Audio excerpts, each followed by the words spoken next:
Hi guys, this is my YouTube channel big smile और आपका हमारे YouTube चैनल बिग स्माइल पर स्वागत है दोस्तों। तो इसके पहले हमने दोस्तों आपको प्रेजेंट इंडेफिनिट टेंस का अफर्मेटिव सेंटेंस पढ़ाया था।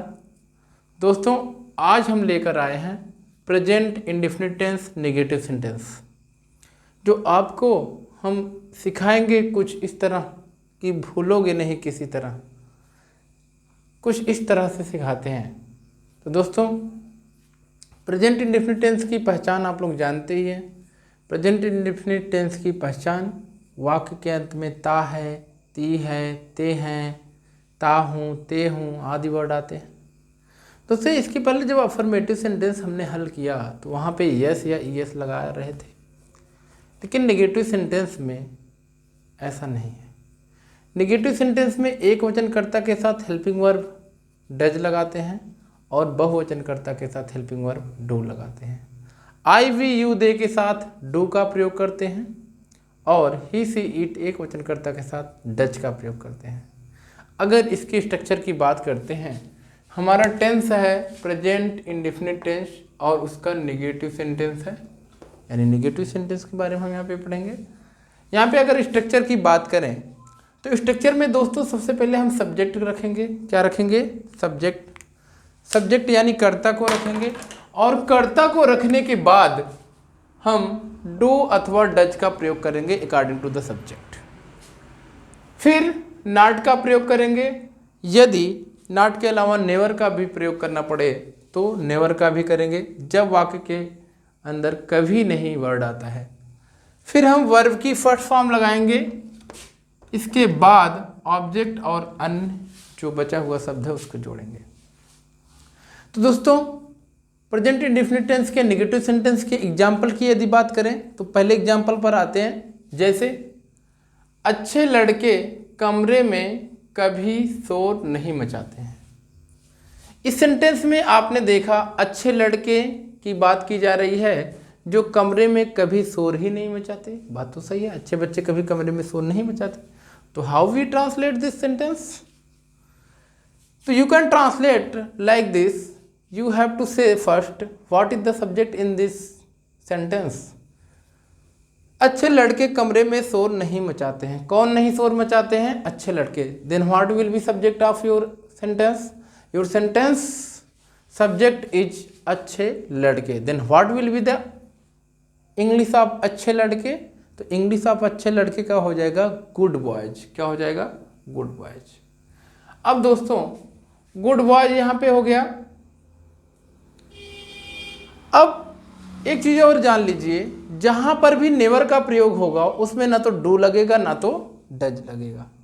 गुड बॉयज नेवर कभी नहीं के लिए आया, और हमने क्या बताया जहां पे नेवर आएगा वहां पे डू अथवा डज हेल्पिंग वर्ब नहीं लगेगा। तो गुड बॉयज अच्छे लड़के, नेवर कभी नहीं, मेक ए नॉइस शोर नहीं मचाते। कहाँ पर? इन द क्लास। यानी अच्छे लड़के क्लास में शोर नहीं मचाते हैं, कभी नहीं मचाते हैं। अच्छे लड़के क्लास में शोर कभी नहीं मचाते हैं। Then what will be the answer, what will be the translate of the English this sentence? Then you can say the good boys never make a noise in the class. कि class में अच्छे लड़के शोर कभी नहीं मचाते हैं।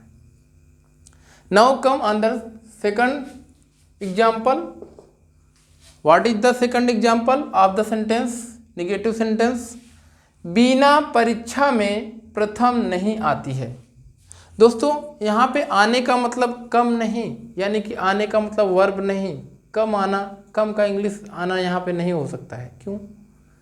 क्योंकि जब कोई भी विद्यार्थी किसी भी क्लास में according to the sentence, according to the sense you can say, कोई भी विद्यार्थी जब क्लास में फर्स्ट आता है तो इसका मतलब ये होता है कि वो क्लास को स्टैंड कर रहा है, क्लास में एक जगह बना रहा है। तो वहाँ पे आना यानी कम, इसका आने का प्रक्रिया का, इसका एग्जाम्पल में हम आने के लिए कम नहीं लगाएंगे, हम स्टैंड का यूज करेंगे। देखो कैसे, बिना परीक्षा में प्रथम नहीं आती है।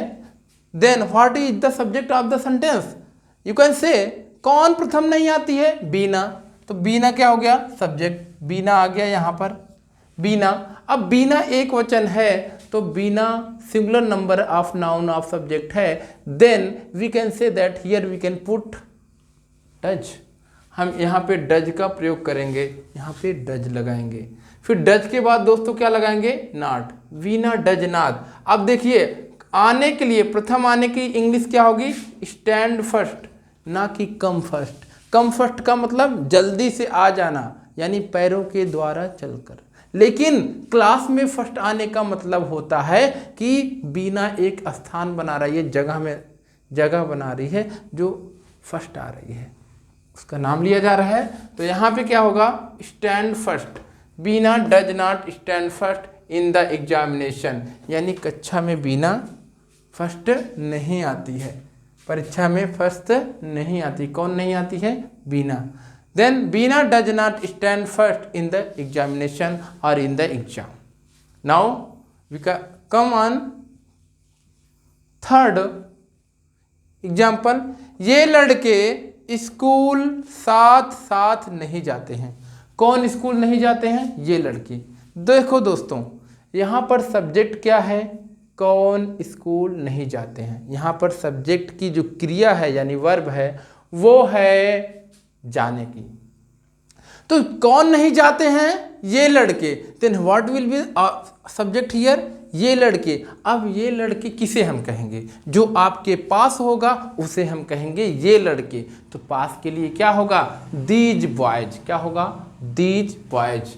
Then what will be subject of here in this sentence, these boys, यानी ये लड़के कहाँ नहीं आते हैं, नॉट लगाओगे, these boys.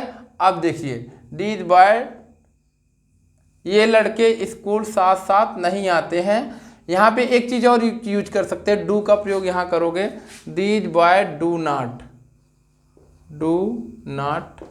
Go to school together, these boy do not go to school together. That means ये लड़के स्कूल में कभी भी क्या साथ साथ नहीं आते हैं। टूगेदर का मतलब होता है साथ साथ। These boy do not go to school together, go to school together. Next example आते हैं, मुझे बाग में कोई नहीं दिखता है। मुझे बाग में कोई नहीं दिखता है, किसे नहीं दिखता है, मुझे। सब्जेक्ट क्या है, कोई व्यक्ति है, वो देख रहा है, वो कह रहा है मुझे बाग में कोई नहीं दिखता है, तो सब्जेक्ट जाहिर सी बात है मुझे ही होगा। और मुझे का सब्जेक्टिव केस में इंग्लिश होता है आई। क्या होता है दोस्तों, आई। सब्जेक्टिव केस में आई होता है, ऑब्जेक्टिव केस में मी होता है। तो यहाँ सब्जेक्टिव केस में क्या लगाएंगे, I do not see, I do not see anyone, मैं किसी को नहीं देखता हूँ। ये कह सकते हो, आई डू नॉट सी एनीवन, मैं किसी को नहीं दिखता हूँ, या कोई मुझे नहीं दिखता। कहाँ पर, इन द गार्डन, बगीचे में, मुझे बगीचे में कोई नहीं दिखता है। अब आते हैं अगले एग्जाम्पल पर, मैं आपकी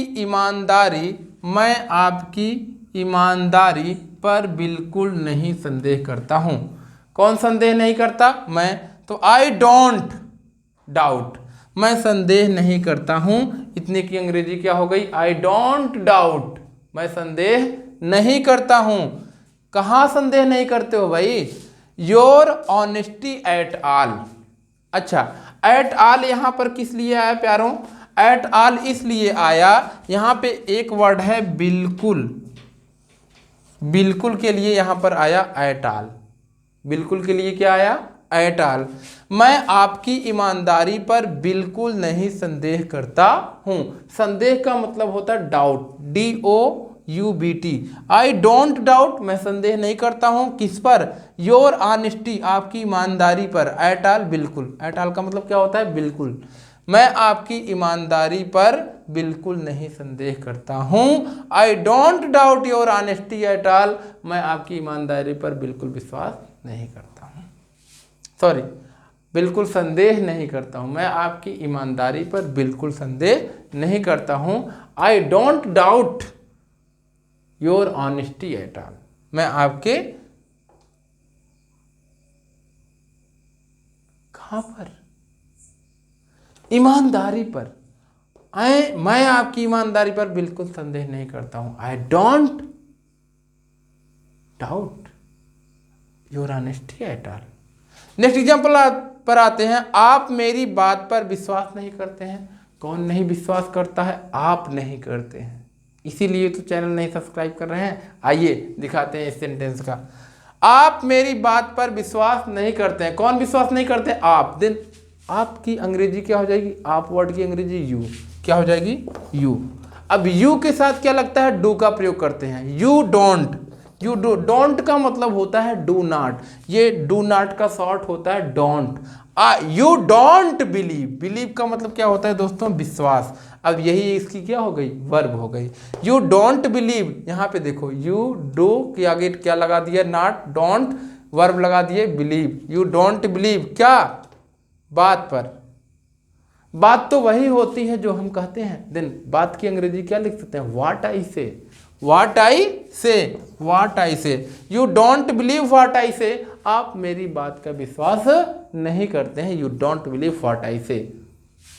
तो कुछ इस तरीके से दोस्तों आप ट्रांसलेशन को हल करिए, और होप यू गाइज आपको ये वीडियो पसंद आया होगा। तो मेरे वीडियो को लाइक, सब्सक्राइब एंड शेयर कीजिए। Thank you and have a nice day.